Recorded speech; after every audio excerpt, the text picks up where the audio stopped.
আসসালামু আলাইকুম। আমি মোহাম্মদ তারেক প্রধান। সিংকৈর বিস্তা থেকে 2501 বেচে র্যাঙ্ক কমপ্লিট করেছি এবং জেএফটি প্রিপারেশন নিচ্ছি। তখন আমার অনুভূতি খুবই ভীতিকর ছিল বলা যায়, কারণ প্রথম যখন আমি শুনেছি জাপানিজ ভাষা শিখতে হবে, তখন হচ্ছে আমার মনে হয়েছিল আমি কি পারবো জাপানিজ ভাষা, আদৌ কি পারবো, কারণ এতগুলো বর্ণ এবং কাঞ্জি। হ্যাঁ, শুরু করার আগে আমারও মনে হতো জাপানিজ ভাষা কঠিন, তবে শুরু করার পর আমার স্যার বা আমার যে রিলেটিভস, ওদের মোটিভেটের কারণে আমার কাছে কখনো মনে হয় না যে জাপানিজ ভাষা কঠিন, কারণ ওরা আমাকে এমনভাবে গড়ে তুলেছেন, জাপানিজ ভাষাটা আমার কাছে বাংলার মতোই মনে হয়েছে। কোনোটাই এনটাইপ করার সময় আমার কাছে কোনোটাই কঠিন মনে হয় নাই, সবই একদম সহজ মনে হয়েছে। হ্যাঁ, আমি যখন সিংকুড়ি বিস্তাতে আসার আগে আমার এরকম মনে হয়েছিল, কিন্তু সিংকুড়ি বিস্তাতে আসার পরে এরকম আর মনে নাই। বলা যায় সবই, কাঞ্জি, ভোকাবুলারি, সবই।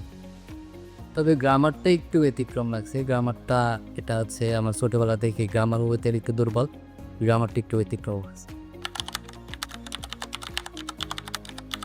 প্রথমবার জাপানিজ ভাষায় কথা বলতে পারার অভিজ্ঞতাটা আমার কাছে খুবই ভালো লেগেছিল, কারণ দীর্ঘ 3 মাস চেষ্টার পর আমি জাপানিজ ভাষায় একটু একটু কথা বলতে পারতেছি।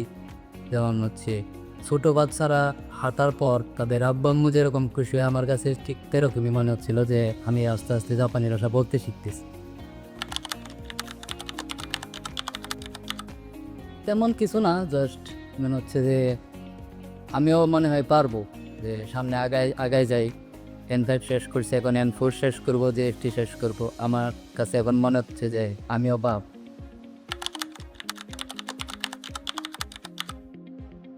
আত্মবিশ্বাস হ্যাঁ বেড়েছে, ভালোই বেড়েছে।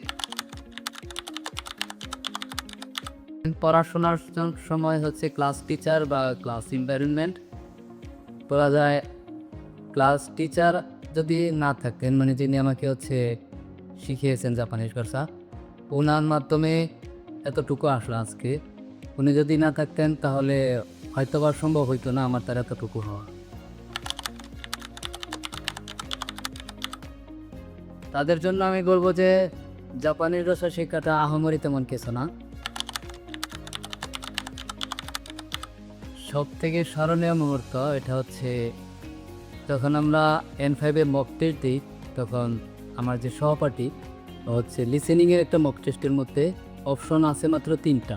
এখানে লিসেনিং শুনে ABC যে কোনো 3টার থেকে একটা সিলেক্ট করতে হয়, তো ও ডি দা রেখেছিল। এটা নিয়ে খুব হাসাহাসি হয়েছিল কাছের মধ্যে।